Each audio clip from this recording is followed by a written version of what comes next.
ادبی صنعتوں کی بات کریں، صنعت استعارہ کا استعمال ہے. لہو موسم نے رویا اور گردش دوران نے رخ بدلا، یہ بطور استعارہ ہے، یعنی یہ الفاظ اپنے حقیقی معنوں میں استعمال نہیں ہوئے، لغوی معنی کچھ اور ہے، شاعر نے ان کا کچھ اور معنی لیا. سند تشبیہ ہے کہ تعبیر آزادی کا نازل ہونا کو وحی کے نزول سے ایک طرح کی تشبیہ دی گئی کہ آسمان سے وحی نازل ہوتی ہے اور وہ اللہ کی طرف سے ہوتی ہے، تو آزادی بھی گویا اللہ کی طرف سے نعمت ہے. صنعت مجاز، تعبیر آزادی کے ذریعے آزادی کی حقیقت کا اظہار کیا گیا ہے. حوالے کے اشعار دیکھیے تو شاعر کہتے ہیں، مظفر وارسی، جب اپنا قافلہ عزم و یقین سے نکلے گا، جب اپنا قافلہ عزم و یقین سے نکلے گا، جہاں سے چاہیں گے رستہ وہیں سے نکلے گا. یعنی جب عزم و یقین ہو تو پھر راستے بنتے چلے جاتے ہیں. انسان راستے تلاش لیتا ہے، بلکہ راستے تراش لیتا ہے. میشر کا خوبصورت شعر بدیعیونی کا، بدیعیون ایک شہر ہے وہاں کے، وہ کہتے ہیں اب ہوائیں ہی کریں گی روشنی کا فیصلہ، اب ہوائیں ہی کریں گی روشنی کا فیصلہ، جس دیے میں جان ہوگی وہ دیا رہ جائے گا. یعنی جو مشکلات کا سامنا کر پائے گا وہ دیا رہ جائے گا، اور جو مشکلات سے گھبرا جائے گا وہ دیا بجھ جائے گا. یعنی بات ہوئی قربانی دینی پڑے گی.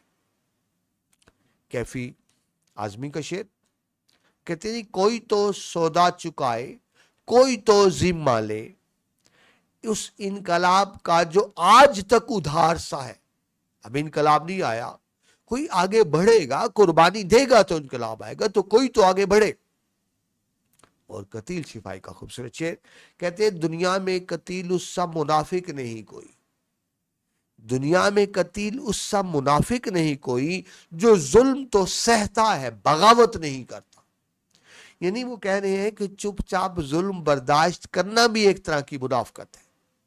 ظالم کے خلاف کھڑے ہو جاؤ، ظلم برداشت کرنے سے بہتر ہے یا ظالم کو مار دو یا اس کے ہاتھ سے مر جاؤ، وہ زیادہ بہتر ہے بجائے اس کے کہ چپ چاپ ظلم برداشت کرو. یعنی وہ کہنا یہ چاہ رہے ہیں کہ چپ چاپ ظلم برداشت کرنا بھی ایک طرح سے ظالم کا ساتھ دینے کے مترادف ہے. آگے چلیے جی، شعر نمبر 5.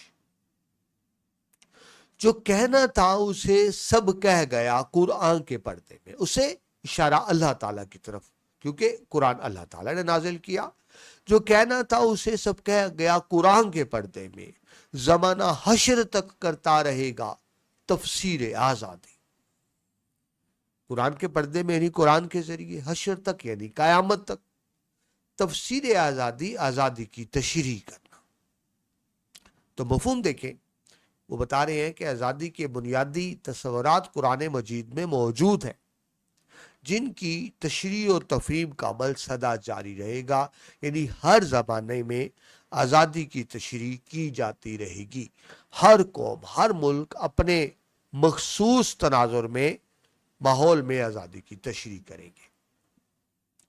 تو یہ مفہوم دیکھیے، تشریح میں، زیر تشریح شعر میں آزادی کی جد و جہد کو مذہبی تناظر میں بیان کیا گیا، اور آزادی کی جد و جہد کو ایک مذہبی فریضہ بتایا گیا.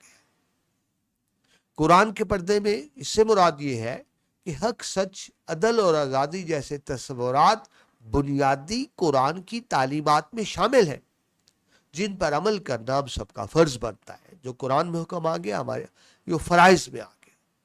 اس شعر میں شاعر بیان کر رہا ہے کہ آزادی کا فلسفہ کوئی نیا تصور نہیں ہے، بلکہ اس کی جڑیں مذہب کی بنیادی تعلیمات میں موجود ہیں. یعنی وہ کہنا یہ چاہ رہا ہے کہ حصول آزادی کی جد و جہد عین عبادت ہے، یہ ایک مقدس مذہبی فریضہ ہے جسے ہم نے سر انجام دینا ہے. اس شعر میں بتایا جا رہا ہے کہ آزادی کا مفہوم اتنا عمیق یعنی گہرا اور اتنا کثیر الجہت ملٹی ڈائمینشنل ہے کہ قیامت تک اس کی تشریحات کی جاتی رہیں گی کہ اصل آزادی کیا ہے. جس طرح آپ نے دیکھا کہ شاعر احسان دانش نے بھی آزادی کا ایک نیا مفہوم پیش کیا کہ آزادی صرف جغرافیائی آزادی نہیں ہے، بلکہ آزادی تحریر و تقریر کی آزادی ہے. تو اس طرح انہوں نے ایک اپنی تشریح کی آزادی کی. تو کہہ رہے ہیں قیامت تک اس کی تشریحات ہوتی رہے گی. آزادی کے لیے کوئی جامعہ تعریف کرنا ممکن نہیں ہے, یہ ایک مسلسل فکری عمل ہے. قرآن پاک میں آزادی کے تصورات اور حصول آزادی کی جد و جہد کی بنیادی تعلیمات موجود ہیں, جن کی تشریح قیامت تک ہر معاشرہ اپنے معروضی حقائق کے مطابق کرتا رہے گا. ادبی صنعتوں کی بات کریں, صنعت ایہام استعمال ہوئی ہے یہاں. ایہام یعنی جس میں پردے کی کیفیت ہو, ایک بات ڈائریکٹ کی جائے, تو اس میں آپ دیکھ رہے ہیں کہ صنعت ایہام موجود ہے. حوالے کے اشعار دیکھیں, ساحر لدھیانوی کا شعر, وہ کہتے ہیں ظالم کو جو نہ روکے وہ شامل ہے ظلم میں. ظالم کو جو نہ روکے وہ شامل ہے ظلم میں, قاتل کو جو نہ ٹوکے وہ قاتل کے ساتھ ہے. یعنی ظلم کے خلاف لڑنا بھی ایک مذہبی فریضہ ہے, اور آپ یوں سمجھیں چپ چاپ ظلم برداشت کرنا یہ مذہبی تعلیمات کے خلاف ہے. مردرد کہتے ہیں درد دل کے واسطے پیدا کیا انسان کو, ورنہ طاعت کے لیے کچھ کم نہ تھے کرو بیاں. طاعت یعنی اطاعت کرو بیاں فرشتے. تو کہتے ہیں انسان کو اس لیے پیدا کیا کہ انسان کے کام آئے. تو مطلب یہ ہے کہ انسانوں کو مل کے جد و جہد کرنی چاہیے آزادی کی, کہ زندگی صرف اپنے لیے جینے کا نام نہیں ہے, زندگی دوسروں کے لیے جینے کا نام ہے. تو اس کے لیے آزادی کی قربانی دی جاتی ہے, اپنے لیے نہیں, پوری ملک و قوم کے لیے. اور مرزا غالب اس کو کہتے ہیں کہ جان دی ہوئی اسی کی تھی, اللہ کی. حق تو یوں ہے کہ حق ادا نہ ہوا. دیکھیں اللہ نے جان دی اور اللہ کی راہ میں جو جان قربان کر دی, تو اللہ کی امانت اللہ کو واپس کی نا. کون سا احسان کیا؟ اللہ نے جان دی تھی, اللہ کو ہی واپس کر دی. تو اب دیکھیے, اب بات کو سمجھیں. ابھی میں نے آپ کو کیا کہا کہ آزادی کی جد و جہد کا حکم اللہ نے دیا ہے. تو جب آزادی کی جد و جہد کے لیے جان قربان کی جائے تو گویا اللہ کے حکم میں جان قربان کی نا. تو دیکھیں مرنا تو ویسے بھی ہے, ایک بستر پہ ایڑیاں رگڑ کے مر گیا, ایک نے آزادی کے لیے سور کے لیے جد جہد کی, وہ شہید ہوا, اور شہید نہیں مرتا, وہ زندہ رہتا ہے. تو لہٰذا اگر جان اللہ کے لیے قربان کر دی تو کوئی احسان نہیں کہ یہ حق ادا نہیں کیا ہم نے اللہ کی نعمتوں کا. اللہ کی جان تھی اس کو واپس کر دی. اچھا ذہن میں رکھیں, یہ شعر ہے حق تو یوں ہے. اکثر اسٹوڈنٹس لکھتے ہیں حق تو یہ ہے, نہیں, حق تو یوں ہے کہ حق ادا نہ ہو. بسم العظیم آبادی کا شعر دیکھیے, وہ کہتے ہیں سرفروشی کی تمنا اب ہمارے دل میں ہے. سرفروشی جان قربان کرنے کی. دیکھنا ہے زور کتنا بازوئے قاتل میں ہے, ہم تو قربانی دینے کو تیار ہیں. اور حضرت اقبال کا شعر ہے کہ دی ہاتھ سے دے کر اگر آزاد ہو ملت, ہے ایسی تجارت میں مسلمان کا خسارہ.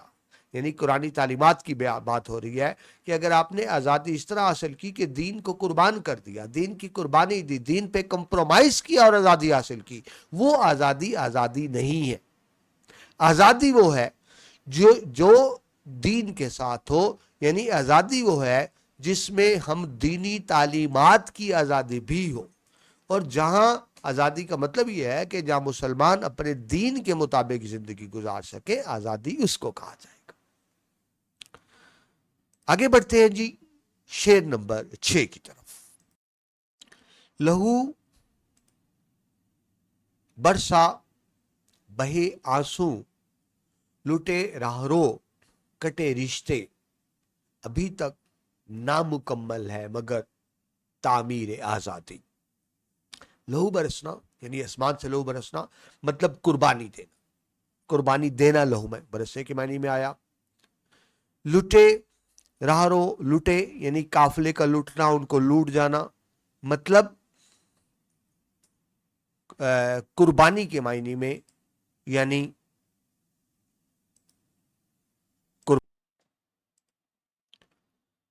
تو کٹے رشتے بچھڑ جانا یعنی جدا ہو جانا, اپنوں کپڑوں سے جدا ہو جانا, جس طرح ہجرت کے واقعات میں ہوا. آپ جانتے ہیں جب پاکستان بنا تو انسانی تاریخ کی سب سے بڑی ہجرت ہوئی, لوگ بچھڑ گئے. یہ بھی ہم نے آزادی کی قیمت ادا کی نا. تعمیر آزادی یعنی آزادی کا حصول ہونا. تو مفہوم کیا بنا؟ عظیم قربانیوں کے باوجود ابھی تک نامکمل ہے مگر تعمیر آزادی. تو کہہ رہے ہیں عظیم قربانیوں کے باوجود ابھی تک ہمیں حقیقی آزادی کی منزل حاصل نہیں ہو سکی. یعنی جن مقاصد کے حصول کے لیے آزادی کی جد و جہد کی گئی تھی وہ مقاصد حاصل نہیں ہو سکے. جو اسٹوڈنٹس آپ جانتے ہیں جب پاکستان بنا تو بنیادی مقصد کیا تھا؟ ہم ایک مثالی اسلامی ریاست حاصل کرنا چاہتے تھے جہاں اسلام کے اصولوں کے مطابق زندگی گزاری جا سکے. لیکن آپ جانتے ہیں کہ پاکستان ابھی مکمل اسلامی ریاست نہیں بنا. پاکستان میں اب بھی سود کا نظام ہے. انٹرسٹ، سود، جس کو اللہ نے حرام قرار دیا ہے. اللہ فرماتے ہیں سود اللہ سے جنگ ہے، اور پاکستان میں ابھی بھی سودی نظام ہے، یہ ابھی بھی سرمایہ داری نظام ہے. تو پاکستان اس لیے حاصل کیا گیا تھا کہ یہاں مثالی اسلامی ریاست قائم ہو سکے. وہ مقصد ابھی تک حاصل نہیں ہوا. پاکستان اس لیے بنایا گیا تھا کہ یہاں مساوات تو امیر غریب میں فرق نہ ہو، اور آپ دیکھ رہے ہیں ایسا بھی نہیں ہے. ہمارے معاشرے میں ابھی بھی امیر غریب میں فرق ہے. امیر کے لیے قانون اور ہے، غریب کے لیے قانون اور ہے. امیر کے لیے امارات ہے، غریب کی زندگی جیرن ہے. تو جب امیر غریب کا فرق دیکھتے ہیں، معاشرتی سماجی تفاوت دیکھتے ہیں، اور ملک میں اسلامی نظام کا نافذ ہونا نافذ نہیں ہے ابھی مکمل، تو پھر ہمیں کہنا پڑتا ہے کہ ہم ابھی تک آزادی کی منزل حاصل نہیں کر چکے، آزادی کے اتنے سال گزرنے کے باوجود بھی. تو لہٰذا وہ کہہ رہے ہیں ابھی تک نامکمل ہے مگر تعمیر آزادی. یعنی جن مقاصد کے حصول کے لیے آزادی حاصل کی جد و جہد کی گئی تھی وہ مقاصد ابھی تک حاصل نہیں ہوئے. تو تشریح کے زیر تشریح شعر میں شاعر بتا رہا ہے کہ حصول آزادی کے لیے بڑی قربانیاں دینی پڑتی ہیں، اس کے لیے اپنا لہو بہانا پڑتا ہے. تب کہیں جا کے مسلسل جد و جہد کے بعد آزادی کی نعمت حاصل ہوتی ہے. آزادی کی ایک اپنی قیمت ہے، اور یہ قیمت ادا کیے بغیر آزادی کا حصول نامکمل ہے. آزادی کبھی بھی بھیک یا خیرات میں نہیں ملتی، بلکہ یاد رکھیے اسے بزور طاقت چھیننا پڑتا ہے. میں بار بار ہی آپ سے بات کر رہا ہوں. اس شعر میں شاعر بیان کر رہے ہیں کہ ہم نے آزادی کے حصول کے لیے بے شمار قربانیاں دی ہیں. آزادی کے لیے ہم نے اپنا لہو بہایا، آنسو بہائے، مشکلات برداشت کی، ہمارے قافلے لوٹے، ہم بچھڑے، ہجرت کے مصائب برداشت کیے، قربانیاں دی، رشتے کٹے، یعنی اپنوں سے بچھڑے. مگر ان سب قربانیوں کے باوجود جس آزادی کا خواب دیکھا گیا تھا وہ ابھی تک مکمل نہیں، وہ ابھی تک خواب شرمندہ تعبیر نہیں ہو سکا. اس شعر میں شاعر صرف ماضی کا نوحہ بیان نہیں کر رہا کہ ماضی میں ہم نے کیا کیا قربانیاں دی، بلکہ وہ حال پر بھی تنقید ڈال رہا ہے کہ اتنی قربانیاں دینے کے باوجود بھی وہ مقاصد ابھی تک حاصل نہیں ہوئے جن مقاصد کے لیے پاکستان بنایا گیا تھا. اس شعر میں ریاست کی خامیوں، معاشرے میں موجود سماجی ناانصافیوں اور عدم مساوات کی وجہ سے وہ اس ظاہری آزادی جو ہمیں حاصل ہے اس کو ناکافی سمجھ رہے ہیں. وہ سمجھ رہے ہیں کہ تعمیر آزادی کا سفر ابھی مکمل نہیں ہوا، یہ جاری ہے، اور اتنی قربانیاں دینے کے باوجود بھی ابھی تک ہم حقیقی آزادی کی منزل تک نہیں پہنچے، یہ سفر ابھی بھی جاری ہے. وہ کہتے ہیں کہ حقیقی آزادی کا دعویٰ تبھی کیا جا سکتا ہے جب معاشرے کا ہر فرد خوشحال ہو، عوام کی بنیادی ضروریات پوری ہو رہی ہوں، انہیں تحریر و تقریر کی مکمل آزادی ہو، اور معاشرے میں ہر شخص کو عدل و انصاف میسر ہو. تو ہم تبھی کہہ سکتے ہیں حقیقی آزادی ہے، اور اس حقیقی آزادی تک ابھی تک ہم نہیں پہنچے.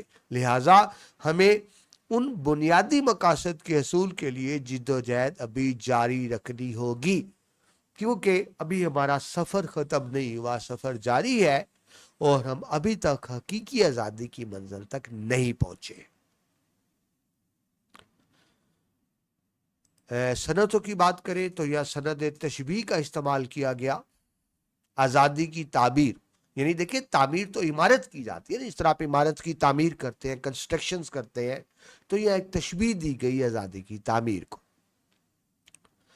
حوالے کے اشعار دیکھیں حضرت درانی کا شعر، وہ کہتے ہیں میرے خدا مجھے طارق کا حوصلہ ہوا تھا. طارق بن زیاد جنہوں نے آپ جانتے ہیں اندلس فتح کیا تھا اور کشتیاں جلا دی تھی تاکہ واپسی کا راستہ کوئی نہ دیکھے. تو اس طرف اشارہ، میرے خدا مجھے طارق کا حوصلہ ہوا تھا، ضرورت آن پڑی کشتیاں جلانے کی. یعنی آگے بڑھنا. آپ جانتے ہیں نا جب طارق بن زیاد لشکر لے کر گئے تو وہ ان کی فوج بار بار پیچھے دیکھ رہی تھی کہ اگر ہمیں شکست ہوئی تو واپس بھاگنے کا راستہ ہو. کشتیوں کا ایک پل بنا ہوا تھا، آپ نے حکم دیا یہ پل جلا دو. انگلش کا محاورہ یہیں سے بنا، برن دا بورڈز. اور پھر کہا دیکھو واپسی کا کوئی راستہ نہیں، اب تمہیں کوشش کرنی ہے یا تو دشمن پہ فتح پالو یا مار دیے جاؤ گے. تو پھر وہ دریلی سے لڑے. تو اس طرف اشارہ کہتے ہمیں بھی کشتیاں جلانے کی ضرورت ہے، یعنی مڑ کے پیچھے نہیں دیکھنا اور پھر بس جد و جہد کرنی ہے. پھر جلندری کا شعر، وہ کہتے ہیں جلوائے صبح کا اندھوں میں تو ہے جوش و خروش. یعنی اندھوں کو لگتا ہے صبح ہو گئی ہے. یعنی یہاں اندھے نظر کے اندھے نہیں، یا عقل کے اندھے آپ کہیں، یعنی جن کو عقل نہیں ہے وہ بات ہو رہی ہے. وہ کہتے ہیں جلوائے صبح کا اندھوں میں تو ہے جوش و خروش، آنکھ والوں کو وہی رات نظر آتی ہے. یعنی ابھی صبح نہیں ہوئی، ابھی رات ہے. رات کا مطلب غلامی، صبح کا مطلب آزادی.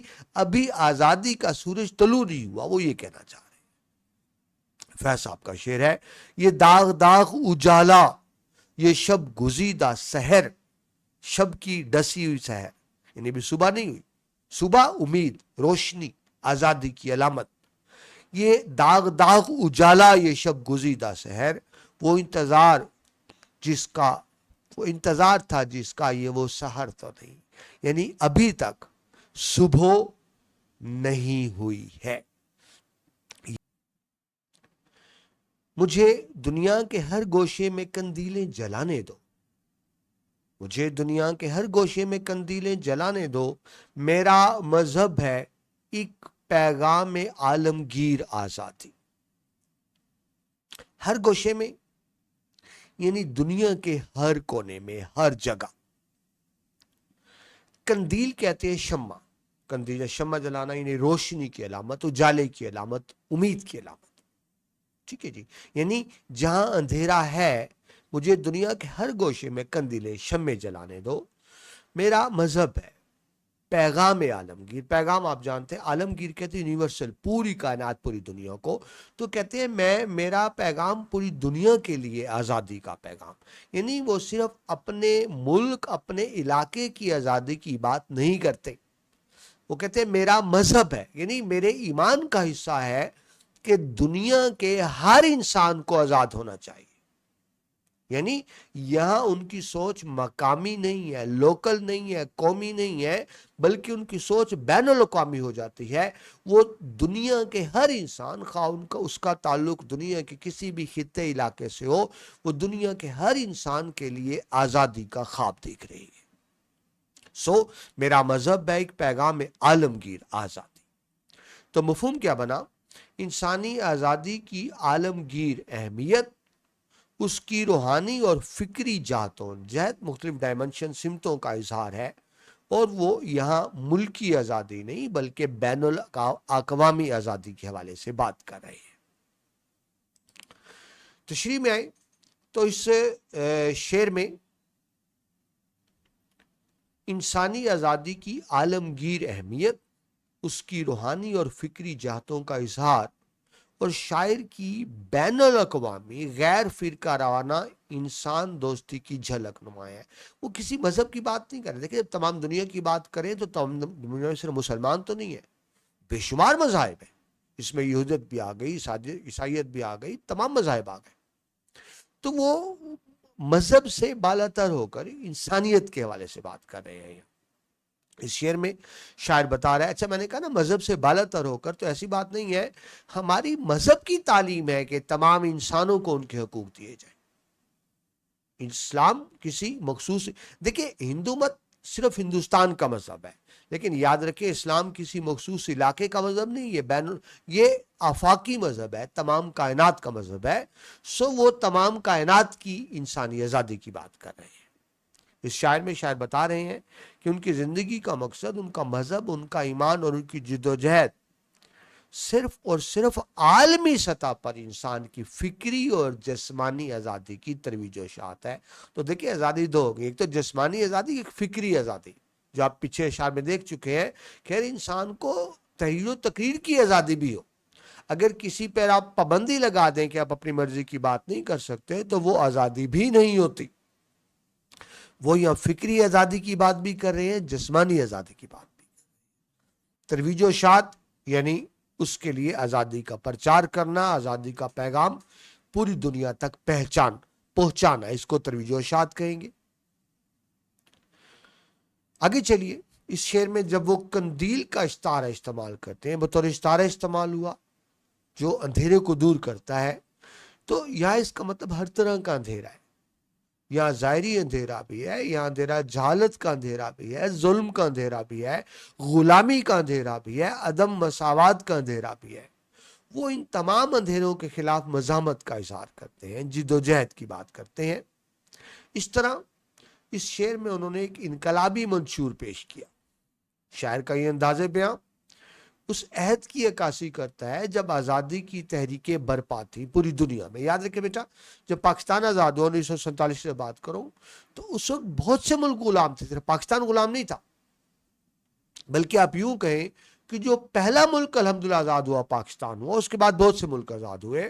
تو اس وقت دنیا کے تمام بر اعظم میں مختلف ملکوں میں آزادی کی تحریکیں چل رہی تھیں۔ جو استعماری نظام تھا نا برطانیہ کا، آپ یوں سمجھیں کہ آدھی دنیا سے زیادہ تقریباً پر برطانیہ کا راج تھا۔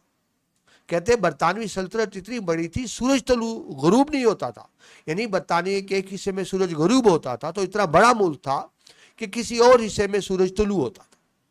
تو بہت دنیا ساری غلامی میں جکڑی ہوئی تھی، تو اس لیے وہ ایک برے صغیر کی آزادی کی بات نہیں کر رہے، وہ پاک و ہند کی آزادی کی بات نہیں کر رہے، وہ تمام دنیا کی آزادی کی بات کر رہے ہیں۔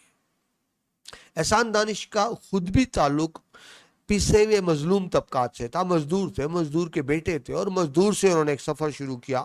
ان کی اپنی داستان بھی عظمت کی داستان ہے، لہذا وہ آزادی کا مفہوم جانتے ہیں۔ آزادی کا مفہوم ان کے نزدیک صرف سیاسی اور جغرافیائی آزادی نہیں ہے، بلکہ وہ فکری آزادی، اقتصادی آزادی یعنی فائنانشل فریڈم، اور روحانی اور ثقافتی آزادی کو بھی اس مفہوم میں شامل کر رہے ہیں۔ مصرع اول کی بات کریں تو اس کے اندر زبردست ایک پیغام موجود ہے، پنہا یعنی چھپا ہوا ہے۔ یہاں شاعر قندیل کا جو استعارہ استعمال کر رہے ہیں، تو قندیل عام طور پر اردو شاعری میں علامت ہے روشنی کی، امید کی، علم کی، شعور کی، ہدایت کی، بیداری کی، آگہی کی، اور اسی معنوں میں ہی یہاں استعمال کیا جا رہا ہے۔ قندیل جلانا بھی ایک استعارہ ہے، یعنی علم، روشنی اور شعور کی شمع جلانا۔ یا مطلب یہ ہوگا یہاں شاعر حقیقی چراغوں کی بات نہیں کر رہا، یعنی جو ہم فزیکلی قندیل جلاتے ہیں، بلکہ یہاں اس کا مطلب فکری چراغ جلانا ہے، نظریات کی قندیلیں جلانا ہے، اور ضمیر کے دیے جلانے کی بات ہو رہی ہے۔ اس شعر میں شاعر قندیلیں جلانے کا مطلب وہ مظلوموں کے حق میں آواز بیدار کر رہے ہیں، وہ انسان کی فکری آزادی کی بات کر رہے ہیں، فکری آزادی کے نمبردار ہیں۔ مزدوروں کے خلاف جو احتسال ہوتا ہے اس کے خلاف بغاوت کر رہے ہیں۔ وہ کہتے ہیں مزدوروں کے خلاف جو احتسال ہے، وہ احتسال کے خلاف بغاوت، یہ بھی جمہوریت کا پرچم ہے، اور سب سے بڑھ کر وہ انسانی ضمیر کی روشنی کی بات کر۔ جی آخری فقرے میں ذرا گرامیٹیکل مسٹیک تھی تو اسے میں نے ڈیلیٹ کر دیا، ٹھیک ہے جی، تو صاحب آپ بھی نکال دیں۔ چلیں آگے بڑھتے ہیں۔ احسان دانش خود تو محنت کا شاعر تھے، وہ جانتے تھے کہ اندھیرے صرف رات کے اندھیرے نہیں ہوتے، اندھیرے نظام کے اندھیرے ہوتے ہیں، یعنی سسٹم کے اندھیرے ہوتے ہیں۔ چنانچہ وہ اس مصرعے میں ان کی شدید خواہش ہے، ایک جذباتی فریاد ہے، وہ ایک نظریاتی احتجاج کر رہے ہیں، یعنی سسٹم کو درست ہونا چاہیے، یہ اندھیرے رات کے نہیں، جو نظام کے اندر اندھیرے موجود ہیں ان کو ختم ہونا چاہیے، ان کو روشنی میں بدلنا چاہیے۔